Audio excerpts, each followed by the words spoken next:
Isto é só porque o caso vai ser enorme e nunca mais vamos sair daqui. Olá, Spillers! E bem-vindos a mais um episódio de Spilling the Crime, um True Crime Podcast apresentado por Milberto! e por mim, Jonas, e hoje vai ser enorme. E bom. Sim, sem dúvida, finalmente, quer dizer, não, já tivemos uns casos com muito juice, este aqui é Beyond Juice. Isto é quase uma novela. Isto é tipo Lemonade. É? Mas vocês vão gostar. Não, sem dúvida. E quero mais uma vez agradecer por vocês nos seguirem, continuamos a subir e é brutal, é surreal, é tão fixe. Obrigado pelo vosso voto de confiança e por nos seguirem, por gostarem. Se não subscreves ainda, subscreve o nosso canal no Spotify ou outra plataforma que uses, tipo Apple Podcast ou outras. Também estamos no YouTube. E não te esqueças de nos dar um rating de 5 estrelas para nós subirmos nos tops. Manda-nos um print para a nossa página de Instagram com a prova de que tu nos segues e nós mandamos-te um miminho para a tua vocês, casa. Para a vossa casa. E quero já avisar, vejam Traidores todos os domingos na SIC. Eu estou a participar. E está a ficar Emocionante. ainda mais intenso e horrível. Mas pronto, vamos falar do que hoje? Ora bem, hoje vamos falar-vos sobre um caso em que a protagonista... Desculpem, engasguei-me todo. Estava aqui...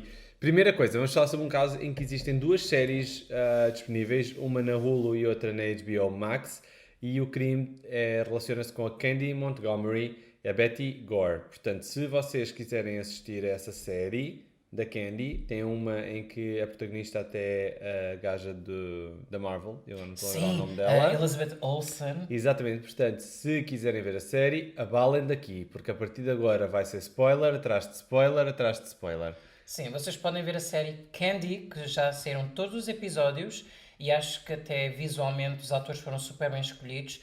Este outro do Love and Death é um bocado mais dramático, mais bonito. Mais soapy, mais assim, a Candy série. é mais bonita e tudo, portanto, I don't know. Sim. E o Al... Não vamos Pronto. falar depois, vai. Ou seja, se quiseres ir ver a série, vai ver a série e depois voltas cá para ouvir o podcast.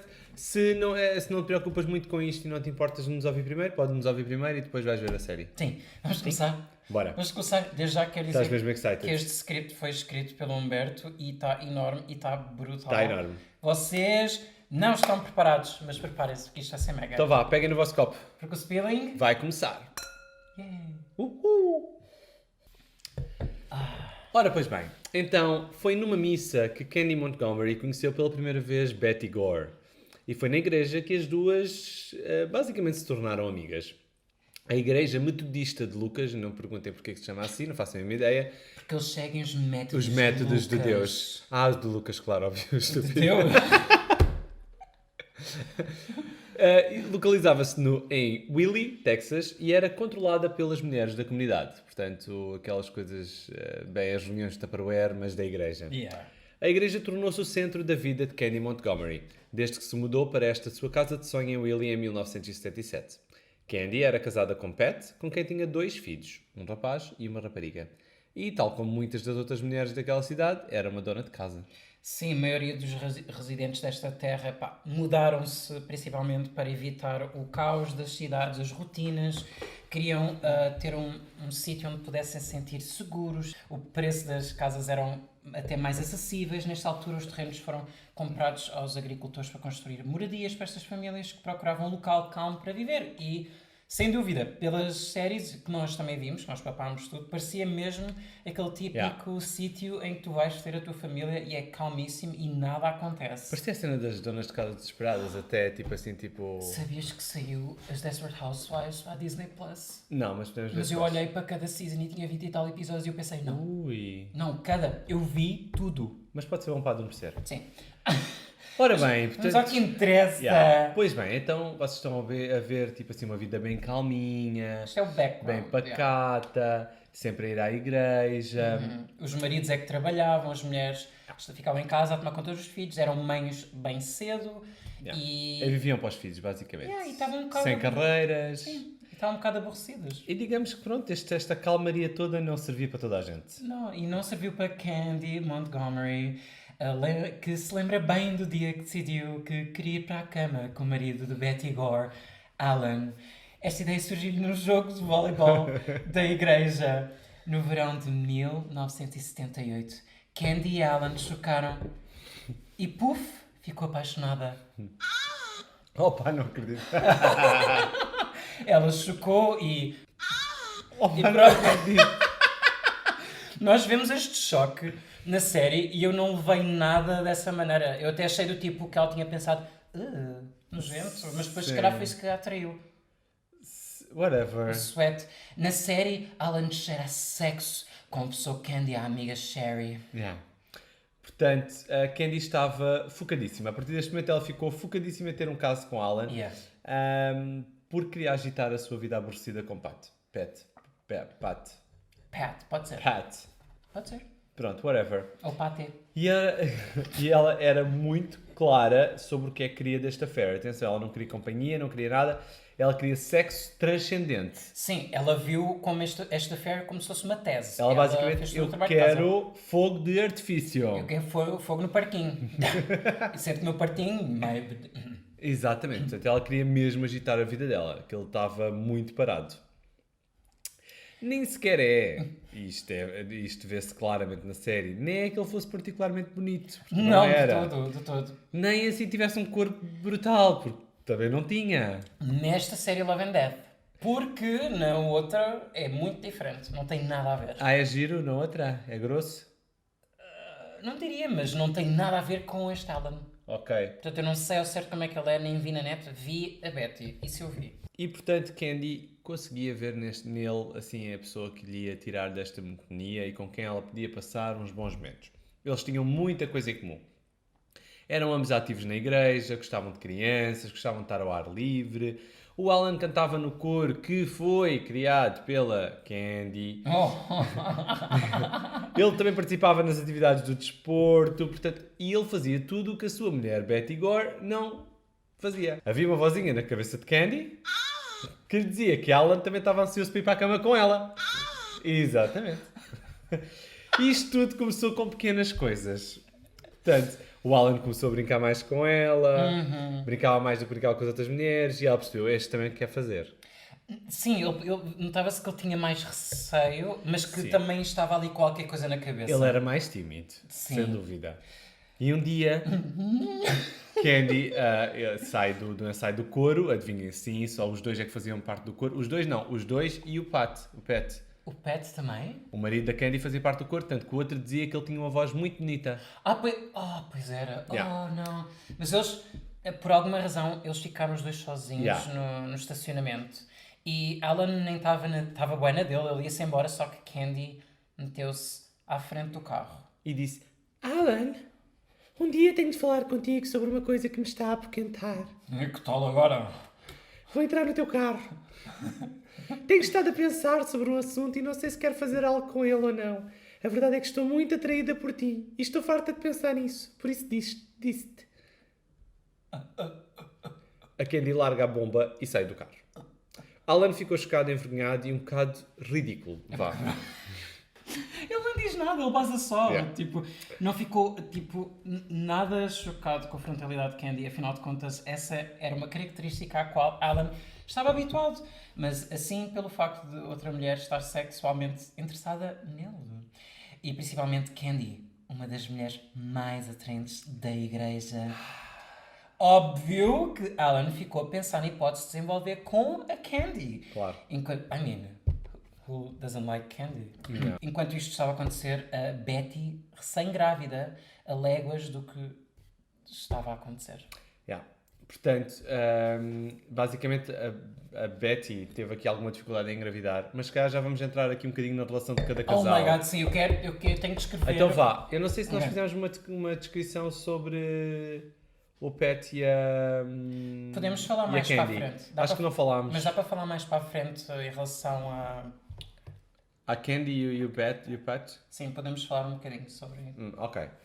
Portanto, relativamente a Betty e Alan Gore, atenção, estamos a falar, portanto, de um dos casais. Sim. A Betty era uma mulher bonita. Não é isto que eu mostro, depende de opiniões. A beleza é subjetiva. Sim. Existem fotos, podem ver no Google. É subjetivo. Completamente. Mas era uma das raparigas mais populares na sua terra natal, Norris, no Kansas. Na faculdade, a Betty apaixonou-se pelo seu professor de matemática, mas decidiu casar com Alan Gore. A sua família e amigos ficaram surpreendidos. Não conseguiam perceber o que é que ela via nele. Ele era baixo, sem formas, de óculos e bochechas fartas, que apesar de jovem já tinha umas grandes entradas. Epá, desculpa, eu transcrevi isto de outro texto e achei isto tão brutalmente... epá, há gostos para tudo, quer dizer, tu não precisa estar a rebaixar uma pessoa assim. Não é? Mas não é nada disso que é na série, ou não, quer dizer... É um bocadinho. É um bocadinho, mas lá em cima dizia que ele era um homem atraente. Depois disto eu não sei. Sim. Mas para além disso, era tímido e muitas vezes era confundido com arrogância. Como ele estava mais calado, isto acontece, não é? Betty e Alan casaram em janeiro de 1970 e fixaram-se nos subúrbios de Dallas, até 76, quando Betty arranjou trabalho como professora na pequena cidade de Wheeling. Por um lado, Betty não aguentava os miúdos na escola. E numa das séries nós por acaso vemos esse background, os miúdos odiavam-na e ela própria acho que odiava aquele trabalho. E por outro, ela não conseguia estar sozinha em casa quando ela tinha que viajar em trabalho. Enfim, estava infeliz e não era propriamente popular porque era ríspida na escola com os miúdos e na igreja também não era propriamente simpática e levava a Bíblia de uma forma literal que a tornava bastante julgadora, mega judgmental. Este foco nas regras e conduta de Betty, na verdade, fazia Candy lembrar-se da sua mãe. Isto é kinda importante, acho eu, porque Love and Death ainda está a sair, nós ainda só vimos até o episódio 4 e o outro já saiu tudo, eu tive a possibilidade de ver. E há uma cena Mas o outro puxa mais pela cena da mãe. O outro puxa mais pela envolvência da mãe do que o Love and Death. Até agora. Até agora, mas há uma coisa quando o crime está a acontecer que aparece. Ok, e acho que vamos falar mais sobre isso. Mas pronto, Betty infelizmente meteu na cabeça que queria outro filho, algo difícil visto que a sua vida sexual era quase inexistente. Betty o quê? Infelizmente. Nada, só para dizeres mais uma vez. E basicamente o pouco sexo tornou-se uma coisa super mecânica com um fim diferente do prazer. Gente, nós vemos isto. E ela está ali, perna aberta. Mete Alan... assim, mete ao contrário. Agora sim, mete mais fundo, tu consegues. Vai, tu tens mais de vir devagar. lá no fundo. E ela ali bem... Ok. Esguincha, não podes vir tipo de maneira mole, tens de esguinchar. E ela, anda, então, e não sei o quê. Tu tens de fazer assim, mais depressa, mais devagar, espera. Era do tipo... Ele não tinha qualquer tipo de prazer. Ele estava lá só para... Temos de fazer um filho porque ela queria. E não sabemos se ele queria. Ela achava que o filho era a solução do que ela estava a sentir. Enfim, vamos voltar Mas ao affair. voltamos ao affair. Bora. Let's go. Portanto, não pensem que este affair arrancou assim do nada, não é? Muito pelo contrário. Houve muito cálculo e muito pensamento Muita antes disto negociação. acontecer, muita negociação. Candy já tinha-se focado em arranjar um marido, portanto, esse já tinha sido um objetivo da vida dela, que ela tinha cumprido. Não necessitava propriamente gostar dele, como acabou por não gostar, mas fazia a vida dela com o Pat. E agora estava igualmente determinada em avançar com esta affair, portanto, nada a ia de mover. Alan, por seu lado, já tinha mais dúvidas e fartava-se de ligar a Candy, portanto, ele ligava do trabalho para a casa de Candy para falar com ela, para esclarecer dúvidas sobre o affair. Nunca vi isto na vida, nunca. Isto é muito bom. Finalmente, Candy fez-lhe uma tabela de prós e contras.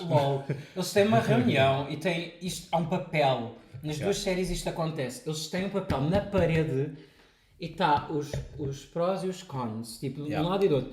E havia mais prós do que cons.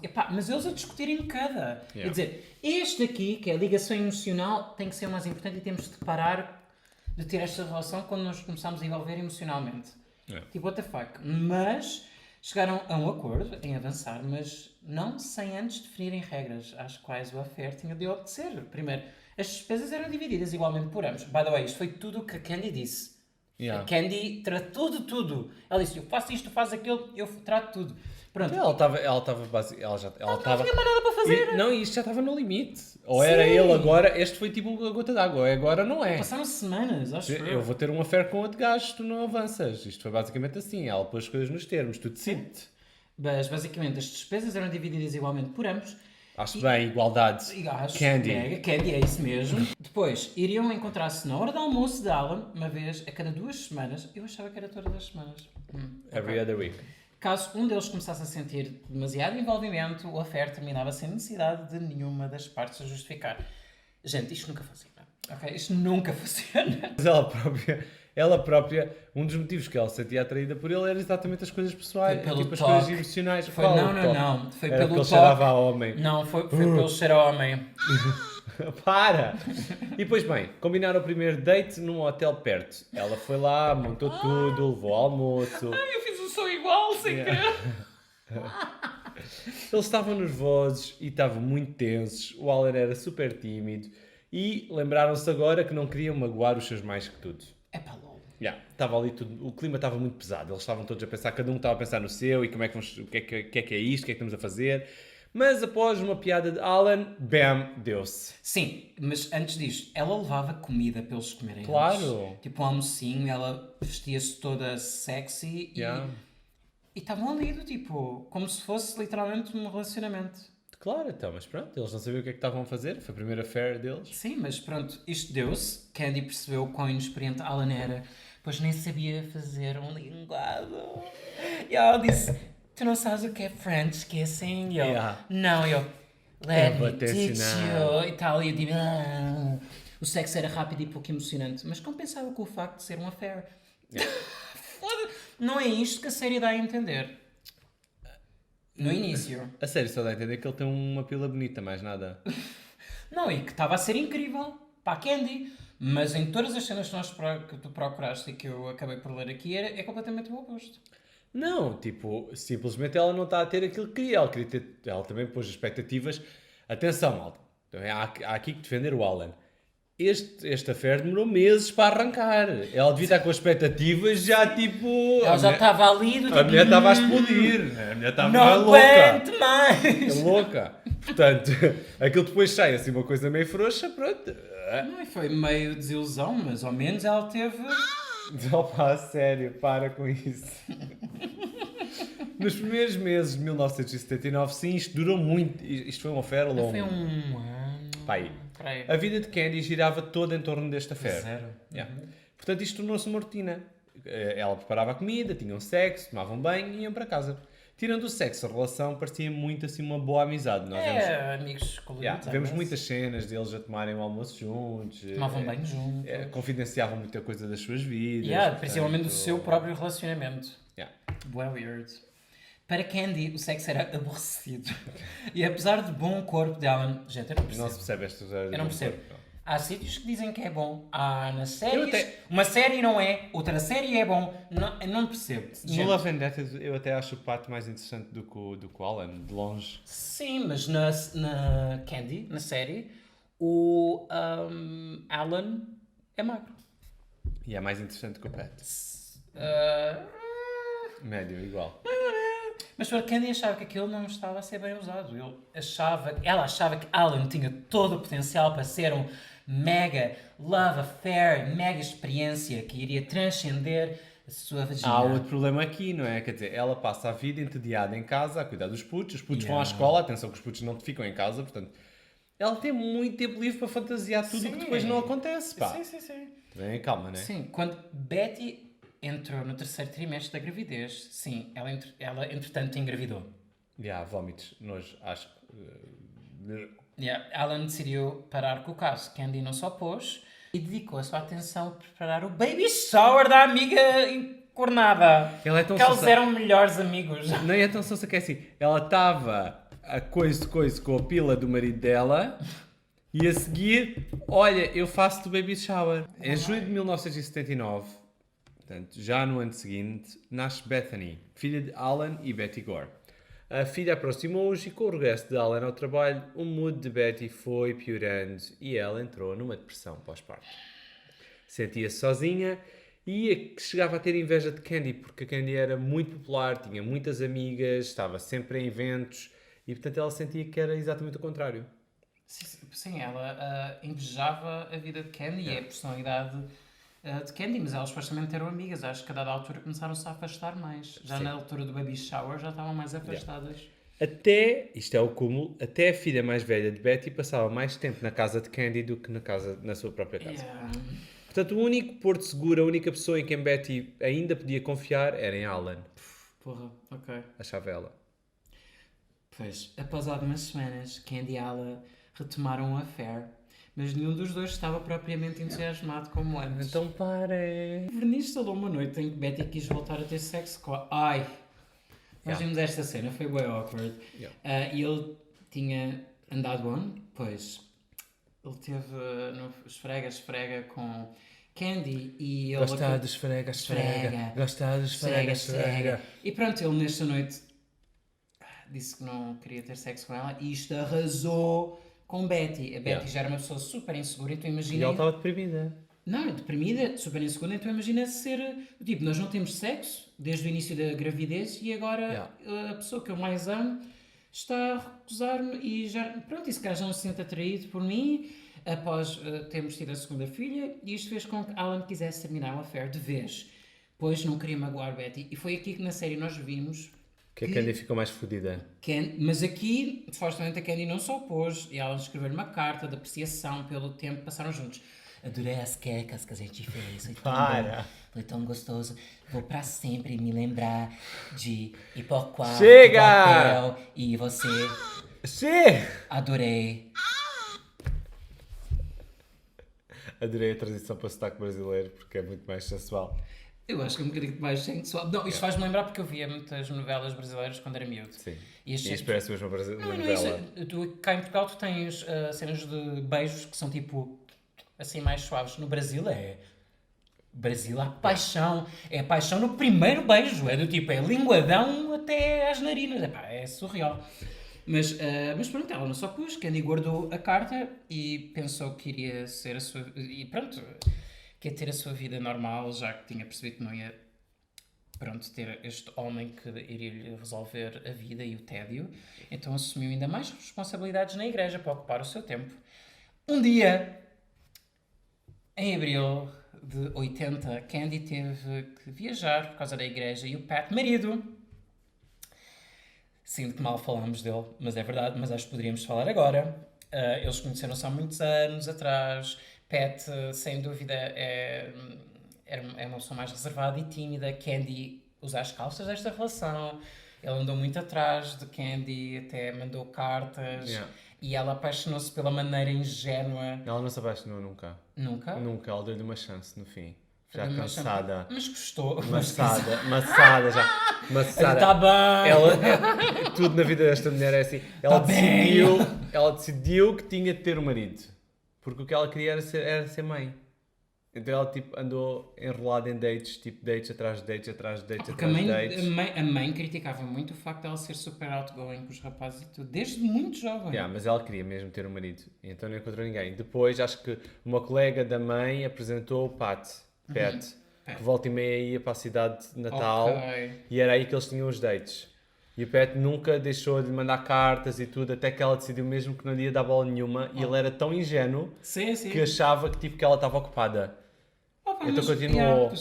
Mas ela achou piada a isto. E ela depois disse assim, ele é tão ingênuo que eu acho que gosto dele. Mas ele era, muito passivo na relação e ela era muito mais ativa, ela é que tomava as decisões, acho que ia sempre na onda da Candy. Sim, ela é que... mas pronto, voltando, Pat tinha saudades dela porque ela estava fora, foi-se descobrir lá fora porque encontrou uma nova paixão da escrita e com saudades dela foi em busca das cartas que trocaram no início da relação, acho que até do casamento. E enquanto ele procurava, ele não só encontrou as suas cartas, como encontrou a carta do bye-bye do Alan. A carta da safadeza. Portanto, vamos a meio do episódio. Isto parece só uma fucking novela. Mas eu estou a adorar. Sim, a carta falava de sexo e falava de um motel. Então, o que é que o Pat decide fazer? Não foi ele que matou ninguém. Era verdade, podia ter sido, mas não foi. Não. Pat decide escrever uma carta para Candy, porque ele sempre conseguiu expressar-se melhor por carta do que falando. E nesta carta ele assume a responsabilidade pelo affair. Pela falta de atenção que dava a Candy. Comprou-lhe uma dúzia de rosas e quando Candy chegou, deixou-a com a carta e com as rosas, esperou que os miúdos fossem dormir, e ele deixou-a na caminha com a carta que lhe escreveu e com as rosas e disse que ia lá para baixo e quando ela estivesse pronta podia descer.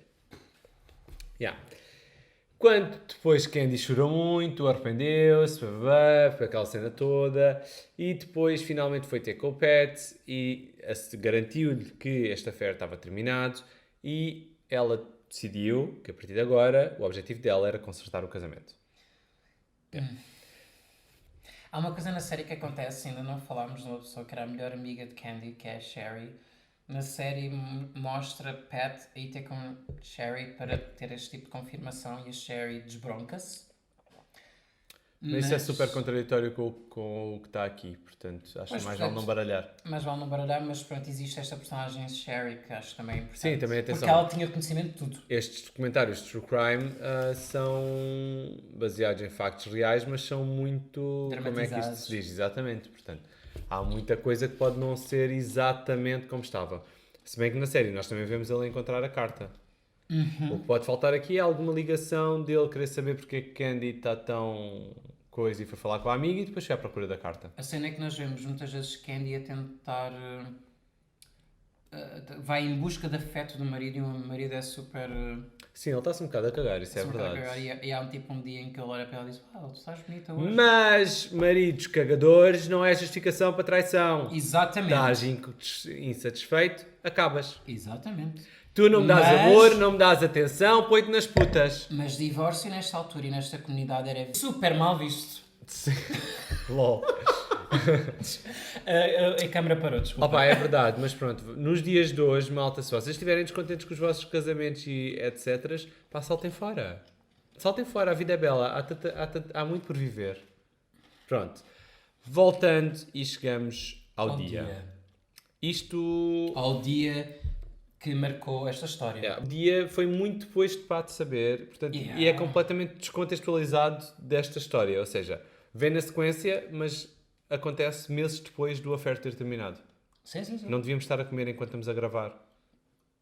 As pessoas estão a perceber. As pessoas... Não, só aquelas pessoas. Aquelas estão. Aquelas que nos estão a ver. Isto vai ser um bocadinho gráfico, como sempre, portanto, quem não quiser saber da parte do crime pode ir para outro sítio, mas é assim, malta, isto é um podcast True Crime, portanto, vai sempre acontecer, não é? Sim.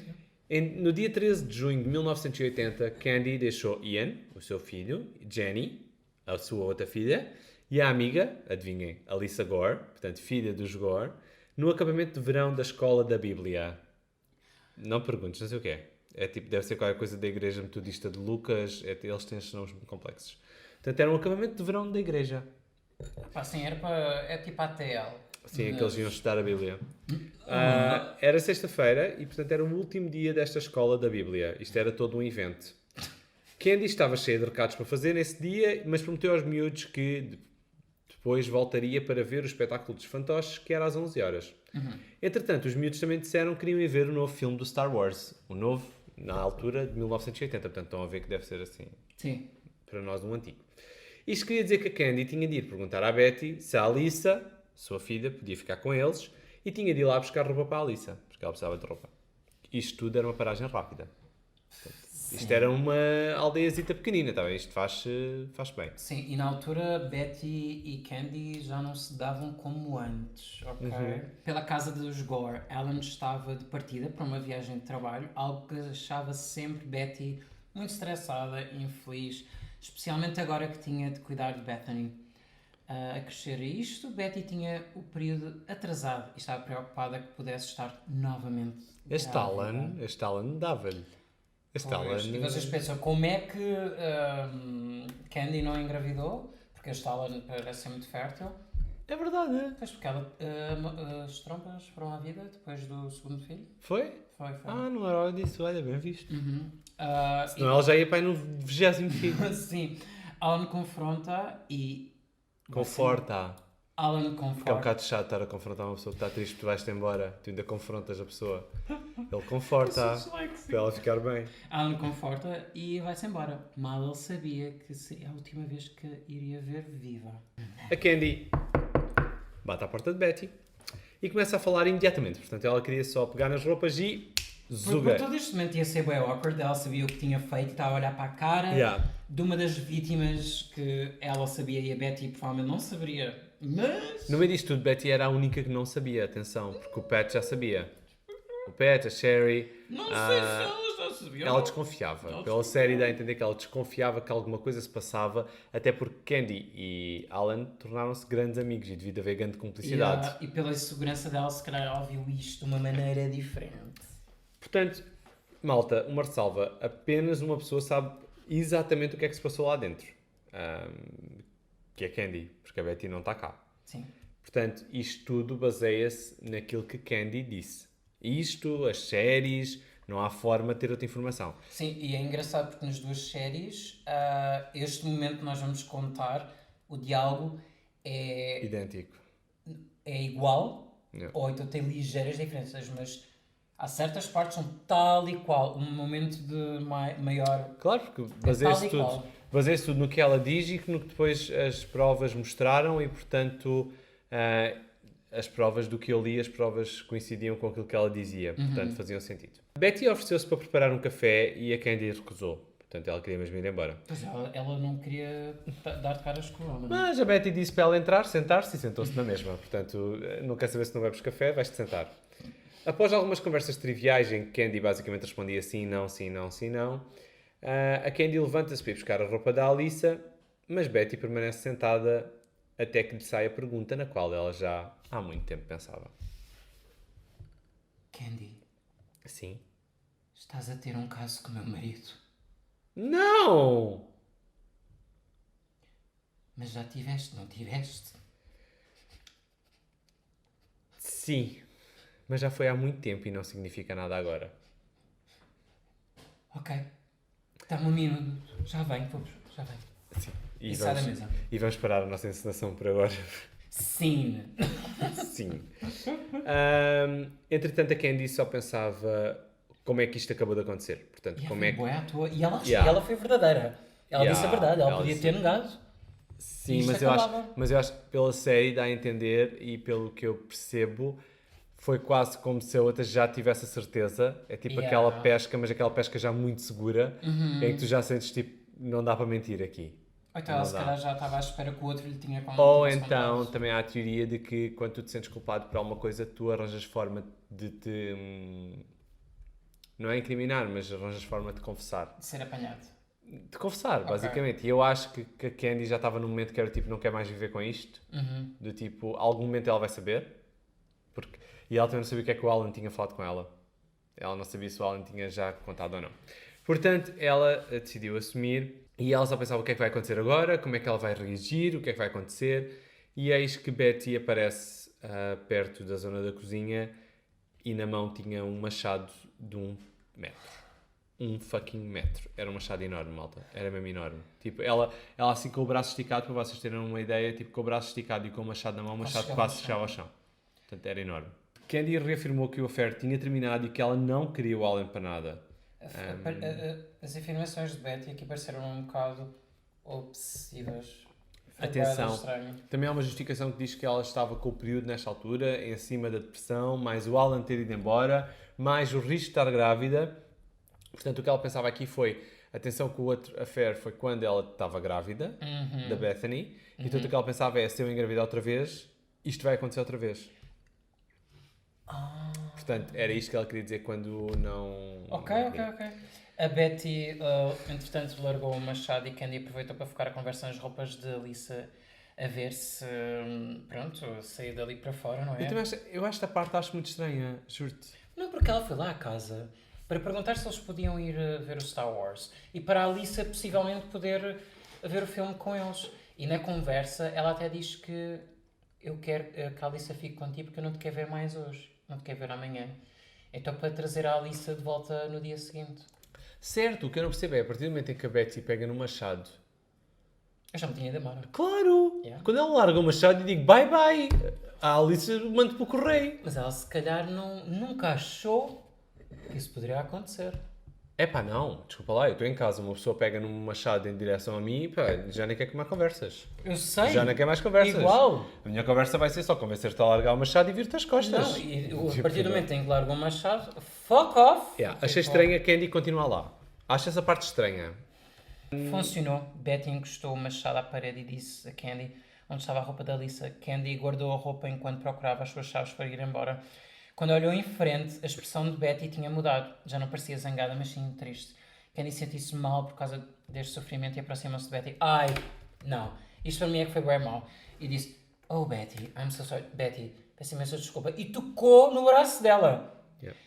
Tipo, isto fez a Betty flipar. Do tipo, atacou-a, empurrou-a com toda a força que tinha para a zona da lavandaria e voltou a pegar no fucking machado, que era pesado e difícil de manobrar, mas qualquer grávida, qualquer mãe tem força para fazer o que é necessário. E basicamente diz, tu não podes tê-lo, eu vou ter um bebê e tu não podes tê-lo desta vez. A Candy disse, para, eu não quero Alan. Betty levantou o machado, pronta para atacar Candy, que conseguiu intervir. O machado cai sobre o pé de Candy, cortando-a e instigando nela um sentimento de sobrevivência. Eu acho que qualquer pessoa iria ficar do tipo, eu tenho que sair daqui. Não, isto agora tornou-se uma luta, tipo... Não, pela sobrevivência. Eu acho que a cena aqui foi tipo, Eu tirava o imagina... machado pela janela. A cena eu acho que foi quando... Eu acho que este momento é o momento mesmo da reviravolta, que é... Yeah. A Betty, tipo, deve ter... ok, isso aconteceu e começou a ficar triste, em vez de zangada, não é? Tipo, assumiu a cena. Mas depois do facto de Candy lhe ir tocar no ombro e ainda dizer, oh, I'm so sorry... Tipo, eu acho que desperta qualquer coisa em qualquer pessoa, porque é tipo, a pessoa magoou-te e tipo, em vez de preservar o teu espaço e tipo, baza, não é? Não, ainda vai tipo, ser condescendente, não é? Com outra, e acho que foi isso que se fez passar na cabeça. A Candy, quando leva com o machado no pé, diz, ok, isto pode correr mal e eu tenho de ativar o modo de luta. Completamente. Ela pega no machado, empurra Betty e com ela de 4 dá-lhe uma machadada na cabeça de Betty. Yeah. Candy larga o machado e tenta sair, mas Betty volta a pegar no machado. Apesar de fraca, Betty acalma-se e solta na cara de Candy um shhh. E na série Candy há um flashback da mãe de Candy a fazer-lhe isto. Para vocês saberem, a mãe de Candy reprovava muito as atitudes de Candy quando ela era mais nova, porque ela era super outgoing, dava-se com os rapazes todos e ela não queria nada disso. Até quando a Candy chegou à adolescência, ela tornou-se super rebelde e era um bocado contra o que a mãe queria dela. E a dada altura, ela começou a retrair tudo o que sentia, porque era isso que a mãe fazia e foi isso que a mãe quase obrigou a Candy a fazer. E ela retraiu muito daquilo que sentia durante toda a sua vida. Yeah. Portanto, eu acho que isto aqui foi o segundo trigger para o que vai acontecer. Perante isto, despertou em Candy uma raiva incontrolável e basicamente ela desferiu 12 machadadas em Betty, portanto, distribuídas entre a cabeça e braços, até que Betty finalmente cai aos seus pés, mas Candy continuou e só, basicamente só parou quando as forças lhe faltaram e já não se conseguia mais levantar o machado. Foi no total 40. No total foram 41 machadadas. Como devem calcular, o corpo, a Betty estava completamente irreconhecível. Portanto, havia sangue por todo o lado. Todo o lado. Candy sentiu-se nauseada, tentou meter-se no chuveiro, mas percebeu que o problema não era lavar-se e que tinha uma mess muito maior para lidar na zona do crime do que propriamente estar-se a limpar. Após o crime, Candy estava determinada em limpar a lavandaria, mas rapidamente percebeu que não dava. Apesar de ir limpando, o sangue cada vez surgia mais, ia cobrindo o chão, e ela olhou para o relógio e percebeu que eram quase 11 horas. E ela tinha prometido aos miúdos que às 11 estava lá para ver o show dos fantoches. Oh my God. Acho estranho que isto passe na mente de alguém que está num momento destes, mas ok. Então ela decidiu ir, basicamente. Decidiu que tinha de ir para a igreja e tinha de ver o espetáculo como tinha prometido aos miúdos. Esse cara tinha que arranjar um alibi. Não, ela basicamente passou por casa para se despachar e enquanto isso foi ensaiando o seu alibi. O alibi para ela era simples, portanto ela tinha só ido lá buscar a roupa, foi uma coisa muito rápida e depois se alguém fez alguma coisa, teve de ser outra pessoa que não ela. E foi esta, ficou por aqui. Vamos então à descoberta do corpo, gente. Não demorou muito tempo. Alan já estranhava que Betty não me dissesse nada o dia todo e começou a ligar aos vizinhos para que fossem lá à casa para ver se estava tudo bem. De início, estes apenas referem que Betty não deveria estar em casa, pois não abria a porta. Após alguma insistência, uma patrulha de homens, que foram os vizinhos, fizeram os possíveis para entrar dentro da casa. Supostamente a garagem estava aberta, o que era nomeadamente estranho, e a porta da frente não estava trancada. Alan ainda liga à Candy para ter algum conforto e saber se ela sabia de alguma coisa de Betty. E ela aqui diz que a Candy foi lá à casa buscar a roupa por causa da Alissa, para ver o filme, etc. Toda a história que vocês já sabem. A segunda vez que Alan ligou a Candy foi para dizer que já estava morta e que os vizinhos tinham encontrado o seu corpo mutilado na lavandaria. Candy fingiu-se de surpresa. Yeah. Isto é que eu acho um bocado weird, porque eu acho que a partir do momento em que ela teve o assassinato aconteceu, ela basou para ter a sua vida normal de maneira a tentar se esquivar disto. Como assim? Não Ou percebi. seja, ela basou logo que era para conseguir ter maneira de não ter sido ela a suspeita. Uhum. Portanto, já houve aqui um pensamento racional. Sim, mas ou seja, Já há aqui um planeamento, já há aqui uma premeditação de como Não. eu não vou ser uma suspeita. atenção aos termos. Ela não premeditou nada. Não. O depois. Mas depois ela está a reagir. Não é? Sim. Tu agora acordas no meio de uma cena de um crime. Não fazes a mínima ideia como é que foste lá parar. Mas tu sabes que aquilo é mau para ti. Sim. Uma coisa não invalida a outra. Portanto, Ok, eu ok. percebo o instinto de sobrevivência depois. Ok. Isto para dizer que a premeditação é que é uma palavra chata, porque a premeditação é o que é Não, usado para condenar alguém. Eu conseguiria ver isso depois do crime, que é, ok, pensamento racional, é isto que eu vou fazer, pau, pau, pau, ela toma banho, ela vai a casa, Sim, ela é põe a roupa a pensado. lavar e muda de roupa. Sim, mas tudo o que ela fez Para depois uma roupa idêntica. tudo o que ela fez depois do crime é intencional. Pronto. Ela até, depois podemos Ok. já, não vamos pôr a carroça à frente depois. A polícia foi chamada e presenciou a brutal zona do ataque, que de forma surpreendente estava intacto e não havia sinais de que alguém tivesse tentado ocultar. Yeah. Após analisarem o corpo, rapidamente concluíram que o machado tinha sido a arma do crime. Ainda, e para vocês terem um bocadinho a noção de como é que estava o corpo, a primeira percepção da polícia era que Betty tinha sido alvejada. E eram estes os rumores que Isto estavam para a verem a circular. diferença, não é, dos ataques, que não tem nada a ver, não é? Portanto, imaginem como é que estava realmente o corpo dela. Yeah. A cena do crime estava cheia de pistas. Tinha impressões digitais, cabelo no chuveiro, pegadas no sangue, havia amostras de sangue, portanto, tudo e mais alguma coisa. Mas o mais importante, e assim de forma muito rápida, foi o tamanho das pegadas, que rapidamente permitiu excluir qualquer homem da situação. Portanto, devido ao tamanho da pegada, ou era uma mulher ou uma criança. O Alan Gore finalmente regressou da sua viagem e pediu a Candy que trouxesse a Lisa para casa. Candy ia-se embora, mas Alan chamou-a, pois queria que Candy estivesse lá quando ela explicasse à Lisa o que tinha acontecido à mãe. Oh my Estás a ver, tipo, ai, que situação. Oh my God. Portanto, avançando, a polícia encontrava-se agora, portanto, vamos entrar agora numa fase de investigação e de interrogatórios e perceber como é que isto aconteceu.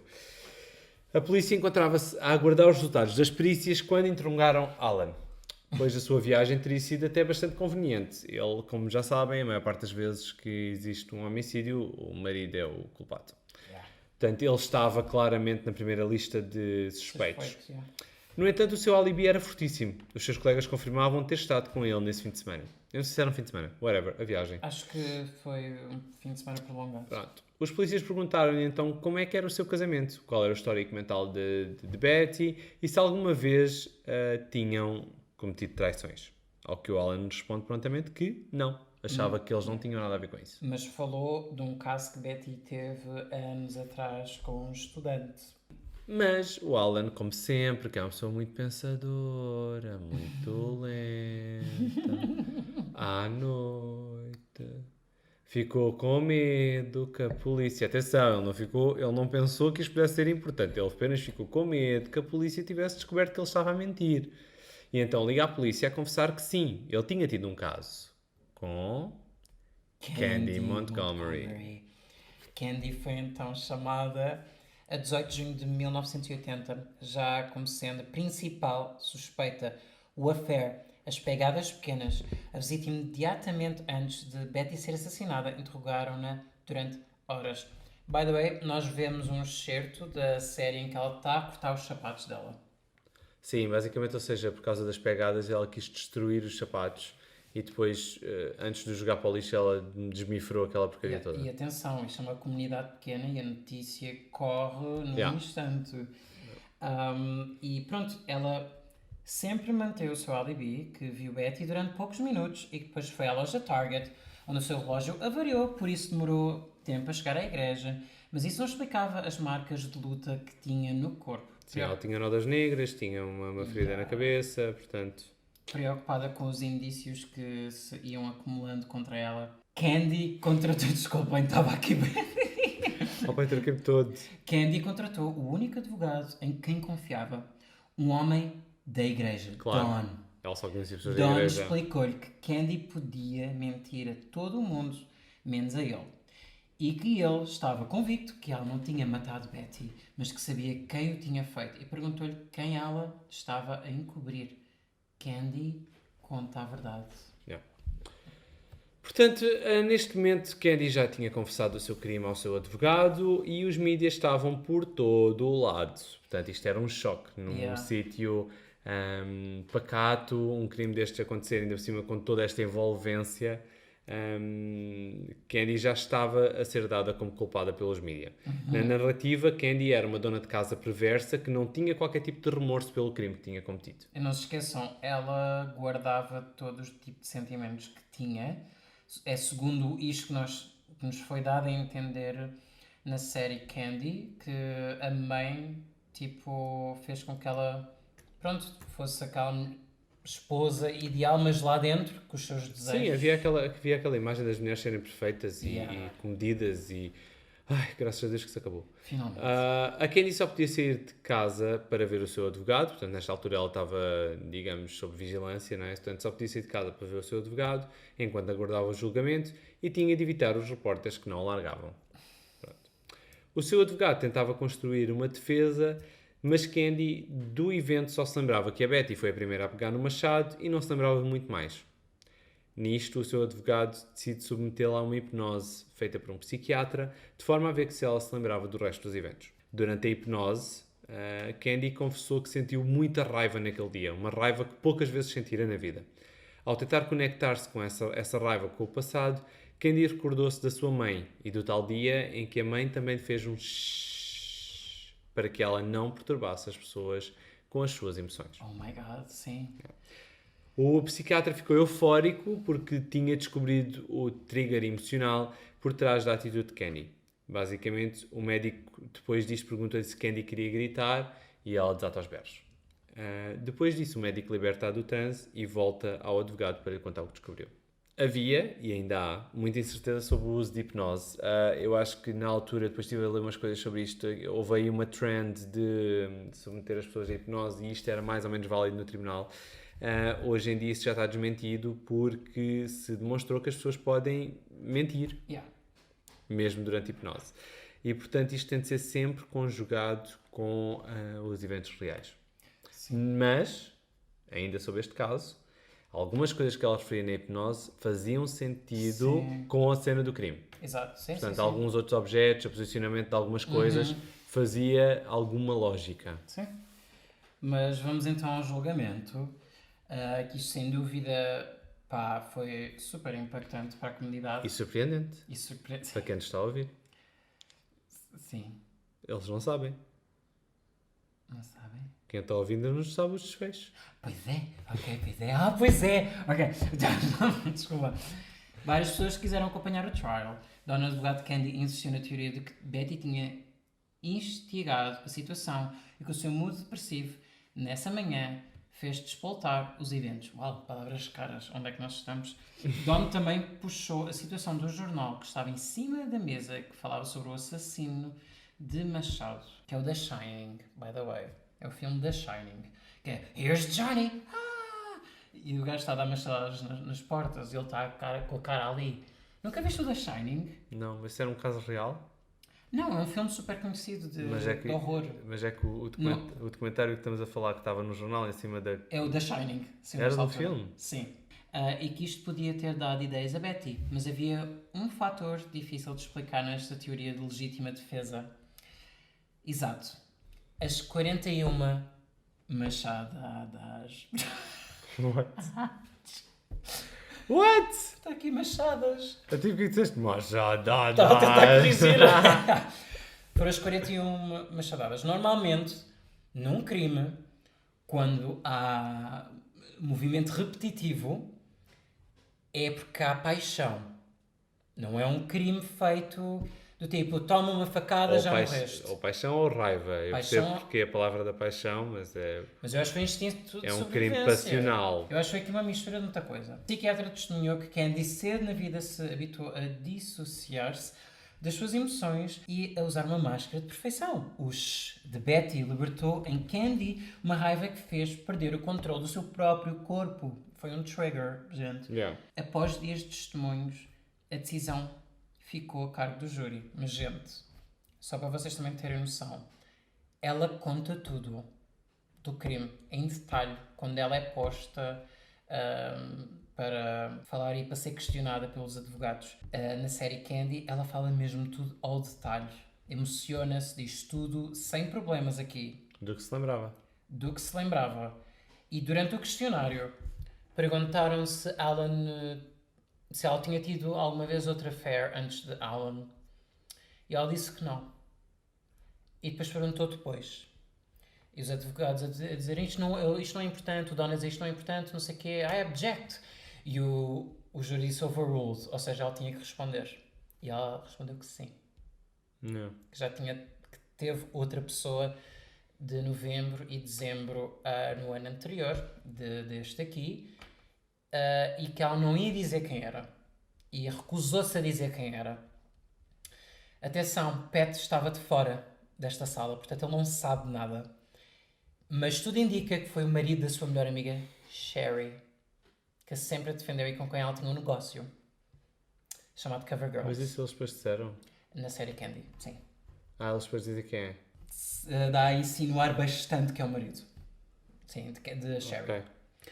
Depois ela vai para uma sala porque os advogados dizem que ela tem que dizer isto ao marido e ela diz ao marido. E o marido fica possesso. Yeah. E não diz quem é. Mas tudo indica, e artigos e etc. que eu também fui a ver no dia em que vi o final de Candy, que era o marido de Sherry. Pronto. Mas pronto, após testemunho e a decisão ficou a cargo do júri. O júri era constituído por 9 mulheres e 3 homens e toda a gente esperava que isto fosse uma decisão longuíssima. Acho que todos levaram roupa para o tribunal, portanto estavam todos preparados para passar dias nisto. Mas, para surpresa das surpresas, em 3 horas a decisão estava tomada de forma unânime. O júri voltou e decidiu que Candy deveria ser considerada inocente, aceitando assim o argumento de legítima defesa. Candy saiu nesse dia do tribunal como uma mulher livre, mas apenas aos olhos da lei. Cá fora, vários lhe gritaram assassina. Quer dizer, gritaram murderer, que isto foi nos States. Recebeu ainda várias ameaças de morte no correio e, passado 8 dias, ela e Pat decidiram mudar-se para Dallas. Ambos. Sim, desculpa interromper-te antes de entrar no carro. O advogado sugere que eles deveriam mudar de cidade e de state. E ela diz, não, mas eu gosto tanto de estar aqui, a minha vida vai voltar ao normal. E o Pat disse, não vai. E ela vira-se e diz, eu gostava de falar muito com a Sherry. E ele vira-se para ela e diz, provavelmente está a esconder o marido de ti. Ui. Portanto, eles mudaram-se para Dallas e ambos mudaram os nomes e recusaram-se a voltar a falar sobre o caso. A única coisa que persiste em Willie, Texas é a casa de Betty, que ainda hoje é visitada por pessoas que estão intrigadas para saber o que aconteceu lá dentro. Oh my God. Não, e ela foi trabalhar como mental counselor em Dallas e mudou de nome e nós não fazemos ideia quem ela é e Graças nunca a mais Deus. quis falar sobre o assunto. E acho isto um bocadinho... muito São um estranho. bocado too much. Mas... Não, e é muito explorado. É muito estranho teres uma pessoa que está viva e está a fazer a vida dela e ter a vida assim, tipo, mega explorada em cenas. É estranho. Tu concordas com a legítima defesa? Com o resultado do julgamento? Eu não... se eu tivesse de lá votar antes... É muito difícil, não sei o que é que dizia. Eu acho que sim, poderá ter sido legítima defesa, mas ela tirou uma vida na mesma. Acho que legítima defesa, tu podes te defender, mas ela podia ter mandado uma machadada, 2 machadadas, pronto, e ela ficava viva no chão Está bem, mas e espera. basava. Está bem, mas espera aí. Mas nada justifica tu matares alguém. Ela deveria pagar por ter tirado a vida a alguém. Então quer dizer, uma pessoa faz-me mal e eu tenho toda a justificação no mundo para a matar? Não é assim, mas há efetivamente acessos de raiva e eu consigo compreender que haja um acesso de raiva em que tu não estás a controlar o que é que estás a fazer, não estás consciente das consequências daquilo que estás a fazer. Portanto, eu consigo ver isso também. E acho que... Mas achas que ela não devia pagar por ter tirado uma vida? Mesmo que tenha sido em legítima defesa? Se foi em legítima defesa, não. Não acho que deva pagar. Então, em legítima defesa ainda tem que estar a ter cuidado. O que é que me estou a fazer? Era o que faltava, né? Senão me acabava morto, não. Tirou uma vida. Se alguém me entra dentro de casa e começa a lutar comigo, é para onde der. Então, ainda tenho que estar preocupado se vou matar ou não. Estou-me a defender. Ou me estou a defender ou não me estou a defender. A questão aqui é, foi a legítima defesa ou não foi? Se há legítima defesa, há perigo à tua vida. Se há perigo à tua vida, tu respondes. Eu acredito que possa ter sido, mas ela deveria ter qualquer tipo de consequência. Eu lamento, mas eu em legítima defesa, eu nunca me aconteceu, mas eu não me imagino a ter um machado. Não dá para... Isso esquece. Pois, não dá, Não mas... dá. sim. Primeiro não estavas lá. Sim, não sei o sabias o que é que a instinto outra de estava. sobrevivência, sim. A outra, às tantas, passou-se mesmo e disse: tu não podes tê-lo. Isto a gente nem sabe se isso é verdade. Portanto, isto é um caso. Isto é uma novela. Pois, exato, sim. Só ela é que sabe. E isto pode ter sido uma narrativa que ela muito bem construiu para se safar. Ou pode ser tudo verdade. Ok. E ela sentiu-se mesmo em perigo de vida. Acho que não é bem um caso de o que é que achas ou deixas de achar. Tipo, isto é o que é. É o que foi contado. Temos pouca informação. Não há... Ninguém pode dizer ao certo o que é que aconteceu. Pá, spoilers, digam-nos a vossa opinião. Isto é sem dúvida um caso que pode ter mil e umas respostas. E muita interpretação. E muita interpretação. Como vocês veem, nós se calhar temos opiniões um pouco diferentes. Mas, damn! Eu acho que ela devia ser culpada pelo affair. Ela e o Alan. Mas isso não é crime. Não é? Só na igreja. Então? Mas não é crime. Ou seja, é crime. O adultério visto... já não é crime. Antes havia o crime do adultério. Ah, pois é. Pois não sei. Acho Pois, que não. agora se calhar já não. Acho que não. Acho que os tribunais servem para alguma coisa e acho que se ela foi efetivamente considerada não culpada e que isto foi legítima defesa, acho que fez bem em resguardar-se e mudar o nome e evitar um bocadinho o assédio. Sim, isso fez bem, sim. Sem dúvida.